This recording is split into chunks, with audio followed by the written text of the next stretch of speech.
Hello my dear students, you are watching Brain Master Spoken English. Today we will learn how to change the sentence of affirmative into negative. हम negative में sentence को कैसे change करेंगे. आप सबसे पहले बात को याद रखिए कि आप मेरे चैनल में जाइए और उसमें प्लेलिस्ट देखिए. जो ग्रामर का प्लेलिस्ट है आपको पूरा ग्रामर मिल जाएगा. आप अगर ग्रेजुएशन में हैं तो प्रोज पोइट्री उससे मिल जाएगा. अगर आप वोकैबुलरी जानना चाहते हैं तो उससे जान लीजिएगा. तो आज हम देखेंगे अफर्मेटिव टू नेगेटिव. यहां हम लिख रहे हैं, देखिए अफर्मेटिव टू नेगेटिव.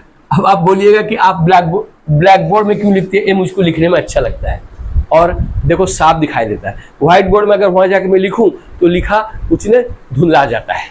नाउ याद रखो, हम अगर नेगेटिव करेंगे अफर्मेटिव को, उसका क्वालिटी खत्म नहीं होना चाहिए. अगर हम राम को कहते हैं Ram is a good boy, तो उसका गुडनेस रहेगा और सेंटेंस नेगेटिव होगा. नेगेटिव करने के लिए किसी सेंटेंस को उसमें नॉट, नेवर, नॉन का इस्तेमाल किया जाता है और मेन वर्ड को हम क्या करते हैं, उसको अपोजिट उसका लाते हैं. आपको जब ज्यादा से ज्यादा अपोजिट मालूम रहेगा, एंटोनिम्स मालूम रहेगा, तो आप आसानी से कर सकेंगे. तो देखें, सी इज, अगर ऐसा होता है सी इज वाइज, इतनी चलो C is wise, C is wise. अच्छा, ये जो सेंटेंस में लिखा इसका मेन वर्ड कौन है, ये वाइज है. अगर हम वाइज को अपोजिट जानते हैं तो आसान हो जाए. देखो यहां पर मैं यहीं पर लिख देता हूं नेगेटिव, नेगेटिव. यहां पर अफर्मेटिव है, ऑफ कर दिया. यहां पर नेगेटिव में लिख दो C is not foolish, foolish, C is not फॉलिश.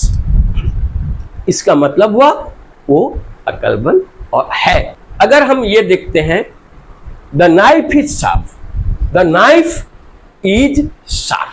अगर इतने ही देखते हैं, the knife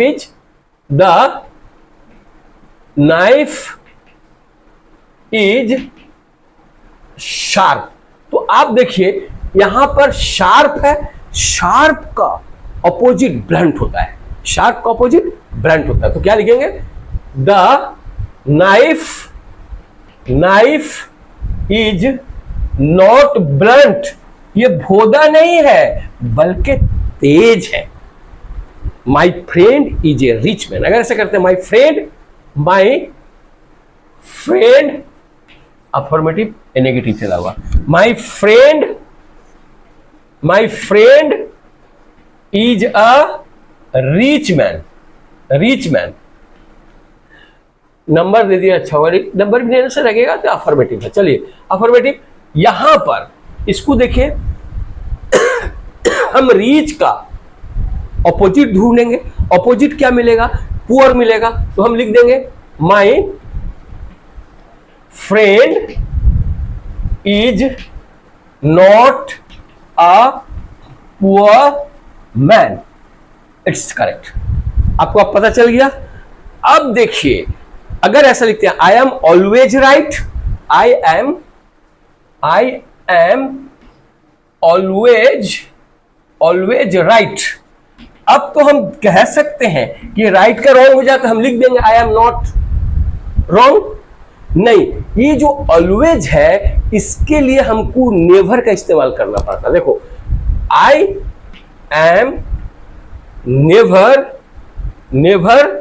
wrong, I am never wrong. अब ये देखो, आई एम नेवर रॉन्ग. अब देखिए, हम जब यहां क्लेवर लिखते हैं, क्लेवर आ जाता है हमारा. क्लेवर हम उसका अपोजिट क्या करते हैं, फुल करते हैं या नहीं, अपोजिट इसका फुल करते हैं. अगर हमको डाउटफुल होता है, डाउटफुल, DOUB, डाउटफुल, तो हम इसको क्या कर देते हैं, फिर श्योर कर देते हैं. श्योर कर देते तो हो जाता है, अपोजिट में आ जाता है.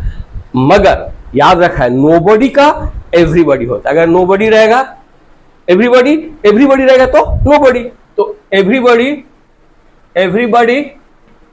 क्या होगा, नोबडी. यहां पर हो गया. अब देखिए, फिर हम इसी अफर्मेटिव को नेगेटिव बनाते हैं एक दूसरे तरीके से।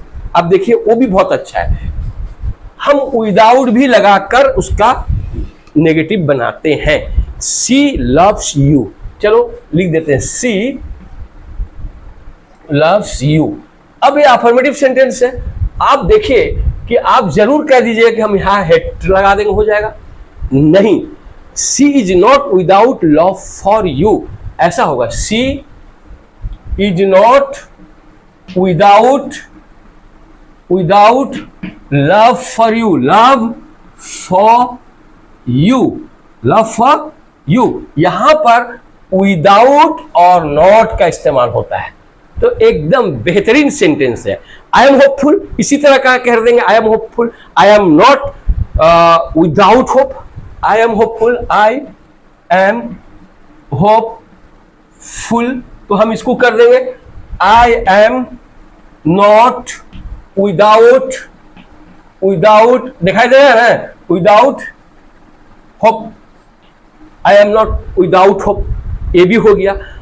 अब देखना है एवरी वन के, जब एवरी वन से शुरू होता है सेंटेंस, एवरी वन से अगर शुरू होता है कोई सेंटेंस तो हम उसको देयर इज से करते हैं, और अगर एवरी से शुरू होता है सेंटेंस, AVERY, एवरी से शुरू होता है तो हम उसको भी देयर इज से करते हैं, शुरू करते हैं।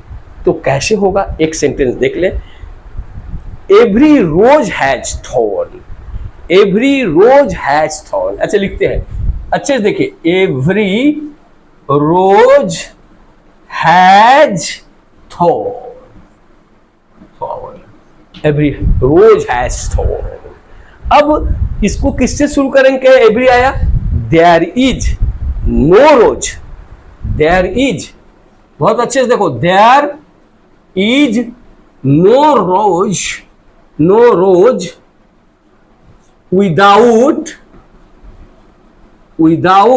Thorn, thorn, without thorn,